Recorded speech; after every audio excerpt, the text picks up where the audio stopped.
जय हिंद दोस्तों, स्वागत है आपके चैनल पर। की बड़ी खबर के साथ एक बार के सामने मौजूद यहाँ पर चलेंगे। सबसे पहले बड़ी अपडेट में आपको बताएंगे दोस्तों, इंडिया गठबंधन का पूरे देश में दिखाई देने लगा है असर। बताएंगे आपको इंडिया गठबंधन ने जम्मू कश्मीर के अंदर भी बड़ी जीत हासिल की है। बताएंगे आपको लद्दाख के हिल काउंसिल के रिजल्ट सामने आ रहे हैं दोस्तों। इसी के साथ में आपको बताएंगे महाराष्ट्र को लेकर भी इंडिया टीवी की ओर से कराए जा रहे ओपिनियन पोल के अंदर इंडिया गठबंधन ने जबरदस्त जीत हासिल की है। इसी के साथ में तेलंगाना में इतने ज्यादा फ्रस्ट्रेट है बीआरएस के नेता की अपने कार्यकर्ताओं को ही थप्पड़ लगाते नजर आए हैं दोस्तों। और अखिलेश यादव जमकर पसीना बहाते नजर आए हैं, जहां पर उन्होंने अपने कार्यकर्ताओं से मुलाकात के बाद राजा भैया के गढ़ में एक दमदार उम्मीदवार की पहचान कर ली है। बताएंगे किसको मैदान में उतारने वाली है समाजवादी पार्टी दोस्तों। इसी के साथ में क्या बीजेपी के अध्यक्ष जेपी नड्डा के खिलाफ होने वाली है एफआईआर। बताएंगे कांग्रेस पार्टी के नेता ने कोर्ट में की है अपील। इसी के साथ में मध्य प्रदेश के अंदर भावुक होते हुए ज्योतिरादित्य सिंधिया की बुआ ने चुनाव लड़ने से कर दिया है इंकार। बताएंगे इसके बारे में भी पूरी अपडेट दोस्तों। इसी के साथ में चुनावी घोषणाओं को लेकर मध्य प्रदेश और केंद्र सरकार को सुप्रीम कोर्ट ने नोटिस थमाया है। एक एक करके चलेंगे सभी बड़ी अपडेट की तरफ, सारी बड़ी जानकारी आप तक पहुंचाएंगे। लेकिन उससे पहले अगर आप भी मानते हैं कि इंडिया गठबंधन का असर पूरे देश भर के अंदर जैसे देखने को मिल रहा है वैसे ही 2024 में जबरदस्त तरीके से देखने को मिलेगा, तो इस वीडियो को लाइक करके लाल बटन दबाकर चैनल को सब्सक्राइब करके बेल आइकन दबाकर कमेंट बॉक्स में जय हिंद जय भारत जरूर लिखिएगा दोस्तों। चलते हैं सबसे पहले और बड़ी अपडेट की तरफ, जहां पर इंडिया गठबंधन ने कांग्रेस पार्टी और एनसीपी के साथ मिलकर लद्दाख के करगिल हिल के काउंसिल इलेक्शन में एक तरफा स्वीप कर दिया है दोस्तों। मिली जानकारी के अनुसार करगिल हिल में हुए इलेक्शन के एग्जिट पोल सामने आए हैं, जहां पर कांग्रेस पार्टी को 9 से 11 सीटें, नेशनल कॉन्फ्रेंस को 10 से 12 सीटें और बीजेपी को मात्र 1 से 3 सीटें मिल सकती है, जबकि आईएनडी पार्टी को 3 से 5 सीटें और इंडिया गठबंधन को कुल मिलाकर यहां पर लगभग 21 सीटें मिलेगी। Local news channel Gulistan news की ओर से कराए गए एग्जिट पोल के अंदर यह दावा किया गया है दोस्तों। बड़ी बात यह है कि राहुल गांधी ने हाल फिलहाल के अंदर ही करगिल और लद्दाख का दौरा किया था, जिसका असर भी देखने को मिल रहा है। बड़ी बात यह है कि किसी भी यूनियन टेरिटरी के अंदर सबसे बड़ी सरकार जो कही जाती है राज्य के तौर पर, वो हिल काउंसिल की सरकार होती है दोस्तों। और ऐसे में कांग्रेस पार्टी और एनसी एक साथ मिलकर जबरदस्त जीत हासिल कर रही है, तो इंडिया गठबंधन के लिए बड़ी जीत के तौर पर इसे देखा जा सकता है। आप लोग कह सकते हैं कि किसी राज्य के विधानसभा चुनाव जीतने जैसा है लद्दाख और करगिल के अंदर हिल काउंसिल के इलेक्शन का जीतना। अंतिम आंकड़े भी आप तक लगातार पहुंचाएंगे दोस्तों। साथ साथ इंडिया गठबंधन पूरे देश में प्रभावशाली नजर आ रहा है। बड़ी बात यह है कि एनडीटीवी की ओर से कराए गए ओपिनियन पोल 2024 को लेकर दावा किया गया है कि अगर महाराष्ट्र में अभी चुनाव हो जाए तो लोकसभा में बीजेपी को 22 सीटें, कांग्रेस पार्टी को 9, शिवसेना उद्धव ठाकरे को 8 सीटें मिलेगी, जबकि शिंदे गुट को 4 सीटें और एनसीपी को 3 सीटें और अजित पवार गुट को 2 सीटें मिलेगी। यानी एनडीए गठबंधन को 28 सीटें मिलेगी, जबकि इंडिया गठबंधन को 20 सीटें मिलेगी। यानी दोस्तों पिछले चुनाव के मुकाबले बीजेपी को कम से कम इस बार 20 सीटों का नुकसान महाराष्ट्र के अंदर होने जा रहा है, क्योंकि उन्होंने अलायंस भी बना लिया। इसके बावजूद पहले बीजेपी और उनका अलायंस पार्टनर 42 के आसपास सीटें जीता था, लेकिन इस बार बीजेपी को मात्र 22 सीटें मिल रही है दोस्तों। बड़ी बात यह है कि भारतीय जनता पार्टी ने शिंदे का एक अलग से गुट बनवाया। आप लोग जानते हैं उद्धव ठाकरे पार्टी को तोड़कर, लेकिन शिंदे गुट को मात्र 4 सीटें और शिवसेना उद्धव ठाकरे गुट को 8 सीटें मिल रही है, जबकि अजित पवार ने भी अपनी अलग पार्टी बनाई तो उनको मात्र 2 सांसद मिल रहे हैं। एनसीपी शरद पवार गुट को 3 सांसद मिल रहे हैं। तो यहाँ पर भी ये बात स्पष्ट हो गई है कि जनता कहीं ना कहीं उद्धव ठाकरे गुट और शरद पवार गुट को ही असली पार्टी मानते हैं। बाकी दोनों नेताओं के जाने से कुछ सीटों का नुकसान हो रहा है, असली पार्टी घोषित नहीं हो पा रहे हैं। साथ साथ तेलंगाना के होम मिनिस्टर महबूब अली अपने ही बॉडीगार्ड और सिक्योरिटी के व्यक्ति को थप्पड़ मारते दिखाई दिए हैं दोस्तों। इस पूरे मामले पर वीडियो शेयर करते हुए लोगों ने जोरदार निशाना साधा है और बीआरएस पार्टी के नेताओं का एक तरीके से बौखलाहट बताया है। आप लोग की जो भी राय हो लिखकर जरूर बताएगा। साथ साथ प्रतापगढ़ में अखिलेश यादव बहा रहे हैं पसीना। समाजवादी पार्टी जमीनी स्तर पर जबरदस्त कसरत कर रही है। प्रतापगढ़ लोकसभा सीट पर अब तक 10 बार चुनाव हो चुके हैं। राज परिवार से जुड़ा कोई ना कोई व्यक्ति यहाँ से चुनाव जीतता आया है, यानी राजा भैया के परिवार से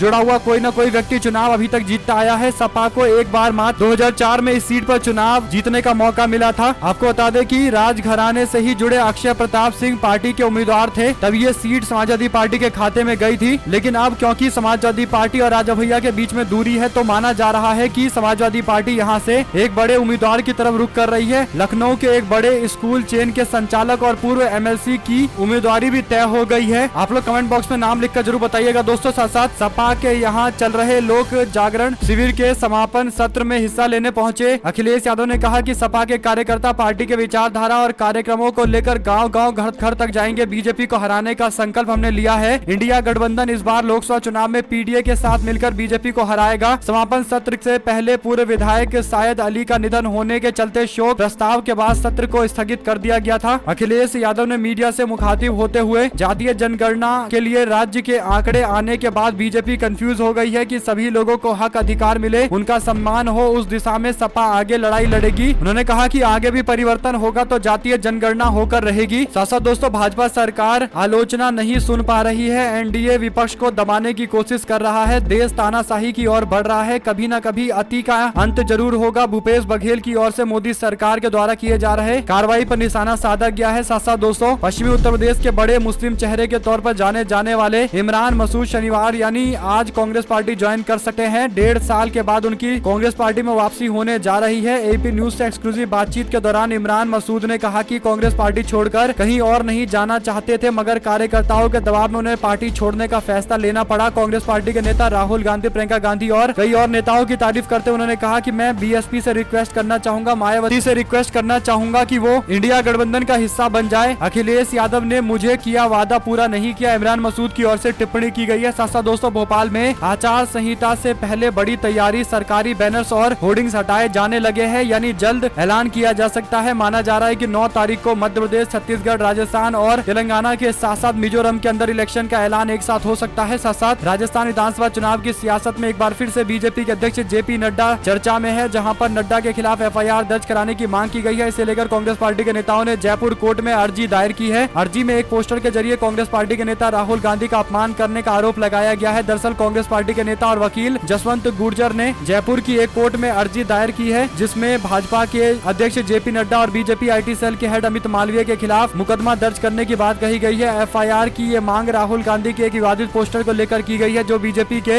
एक्स हैंडल यानी ट्विटर हैंडल से शेयर की गई, जिसमें राहुल गांधी को रावण के तौर पर दिखाया गया था। देखते हैं इस मामले पर कोर्ट आदेश देता है कोई कार्रवाई करने के लिए या नहीं देता। साथ साथ दोस्तों मध्य प्रदेश की खेल मंत्री यशोधरा राजे सिंधिया ने आगामी विधानसभा चुनाव न लड़ने की घोषणा औपचारिक तौर पर कर दी है। शिवपुरी में गुरुवार को राजमाता विजय राजे सिंधिया की प्रतिमा अनावरण समारोह के दौरान उन्होंने मंच पर घोषणा की है। शिवपुरी में 8 करोड़ से बनाए जा रहे पाम पार्क में राजमाता विजय राजे सिंधिया की प्रतिमा का अनावरण कार्यक्रम आयोजित किया गया। इस कार्यक्रम के दौरान खेल मंत्री यशोधरा राजे सिंधिया ने मंच पर भावुक होते हुए कहा कि मैं चुनाव नहीं लड़ूंगी। उन्होंने शिवपुरी को गुड बाय कह दिया है। मंच से कार्यक्रम को संबोधित करते हुए उन्होंने अपने समर्थन करने वाले समर्थकों से अपील की है कि वो इस निर्णय के साथ बने रहे, इसका सम्मान करे। उन्होंने कहा कि अपनी मां को याद करते हुए कि मेरी मां ने मुझे प्रेरणा दी, जिन्होंने 25 से 30 साल उनके पद चिन्हों पर चलते हुए जन सेवा की है। भावुक होते हुए उन्होंने कहा कि उन्होंने अब निर्णय ले लिया है कि वो चुनाव नहीं लड़ेंगी। साथ साथ दोस्तों चुनावी घोषणा पर राजस्थान, मध्य प्रदेश और केंद्र को नोटिस, सुप्रीम कोर्ट ने चुनाव आयोग से भी 4 हफ्ते में जवाब मांगा है। दरअसल विधानसभा चुनाव से ठीक पहले मुफ्त की रेवड़ियां बांटने जैसी घोषणाओं और योजनाओं पर सुप्रीम कोर्ट ने केंद्र सरकार, चुनाव आयोग, राजस्थान, मध्य प्रदेश सरकार को नोटिस थमाया है। चीफ जस्टिस डीवाई चंद्रचूड़ की अदालत में 4 हफ्ते में जवाब देने के लिए कहा गया है। हालांकि 4 हफ्ते में तो शायद इलेक्शन भी शुरू हो जाएंगे। कोर्ट ने एक जनहित याचिका पर सुनवाई करते हुए ये नोटिस जारी किया है। सुप्रीम कोर्ट ने जनहित याचिका को पहले से ही चल रही अन्य याचिकाओं के साथ जोड़कर ये निर्णय लिया है। 2022 में बीजेपी के नेता अश्वनी उपाध्याय फ्री बीच के खिलाफ एक जनहित याचिका लेकर सुप्रीम कोर्ट पहुंचे थे। साथ साथ बीजेपी के पोस्टर में राहुल गांधी को गलत तरीके से चित्रण किए जाने पर प्रियंका गांधी ने बीजेपी को आड़े हाथ लिया है। प्रियंका गांधी ने सोशल मीडिया पर हिंदी में ट्वीट करते हुए निशाना साधा है। उन्होंने प्रधानमंत्री मोदी और जेपी नड्डा से पूछा है कि वो राजनीति को गिरावट की कौन सी मंजिल तक लेकर जाना चाहते हैं। उन्होंने कहा कि नरेंद्र मोदी जी और जेपी नड्डा जी, आप राजनीति और बहस मुबासे को गिरावट की कौन सी मंजिल तक ले जाना चाहते हैं। आपकी पार्टी के आधिकारिक ट्विटर हैंडल से जो हिंसक और उकसाऊ ट्वीट किए जा रहे हैं, क्या उसमें आपकी सहमति है? ये सवाल पूछा गया है। ज्यादा समय नहीं बीता, आपने सुचिता की कसम खाई थी, क्या वादों की तरह कस्में भी भूल गए हो? यानी जिस लेवल पर बीजेपी के लोग उतरकर राहुल गांधी के प्रति हिंसा फैलाने की, यानी दोस्तों पोस्ट के माध्यम से वर्बल हिंसा या फिर यूं कहिए कि चरित्र हनन हिंसा फैला रहे हैं, ये सवालों के घेरे में है। साथ साथ बीजेपी के नेता जेपी नड्डा और प्रधानमंत्री मोदी से सवाल पूछा गया है। देखते हैं वो कोई जवाब देने की हिम्मत जुटा पाते हैं, नहीं जुटा पाते। साथ साथ दोस्तों हम संजय सिंह के साथ पूरी एकजुटता से खड़े हैं। आम आदमी पार्टी के सांसद की गिरफ्तारी को लेकर केसी वेणुगोपाल ने स्पष्ट कर दिया है कि कांग्रेस पार्टी इंडिया गठबंधन के नेता संजय सिंह के साथ एकजुटता और मजबूती के साथ खड़ी है। साथ साथ एआईएमआई के नेता मोहम्मद फरहान ने कांग्रेस पार्टी के नेता राहुल गांधी को निशाने पर लिया है। उन्होंने एक पेट को अडॉप्ट किया था दोस्तों, जिसे उन्होंने सोनिया गांधी को दिया, उसका नाम नूरी रखा, जिस पर एआईएमआईएम के नेता का कहना है कि इस तरीके का नाम रखकर यानी नूरी नाम रखकर पूरे मुस्लिम समाज की बेटियों का अपमान किया गया है। आप लोग किस पर जो भी राय हो लिखकर जरूर बताएगा। साथ साथ कानपुर के अंदर झोपड़ी हटवाने पहुंचे बीजेपी के नेताओं को महिलाओं ने जोरदार तरीके से पीटा है, कपड़े फाड़े हैं, एफआईआर दर्ज की गई है दोस्तों। दरअसल कानपुर में एक महिला की झोपड़ी हटवाने पहुंचे बीजेपी युवा मोर्चा के मंडल अध्यक्ष की जमकर पिटाई हुई है। महिला और उनके साथ रहने वाले लोगों ने बीजेपी के नेता को जमकर पीटा है, यहाँ तक कि कपड़े फाड़ दिए हैं। पिटाई का वीडियो सोशल मीडिया पर वायरल हो रहा है। बीजेपी के नेता ने आरोपियों पर एफआईआर दर्ज करा दी है। एक महिला ने बीजेपी नेता के खिलाफ छेड़खानी का आरोप लगाने की शिकायत भी पुलिस थाने में दी है। महिला ने और उनके घर वालों ने बीजेपी के नेता की पिटाई करते हुए आरोप लगाया है कि वो बदसलूकी कर रहा था। आप लोग की इस पर जो भी राय हो दोस्तों लिखकर जरूर बताएगा। साथ साथ कर्नाटका कांग्रेस पार्टी की सरकार यानी डीके शिव कुमार के नेतृत्व में बीजेपी को तगड़ा झटका देने की तैयारी चल रही है। बीजेपी के नेता रमप्पा लमानी और फॉर्मर बीजेपी के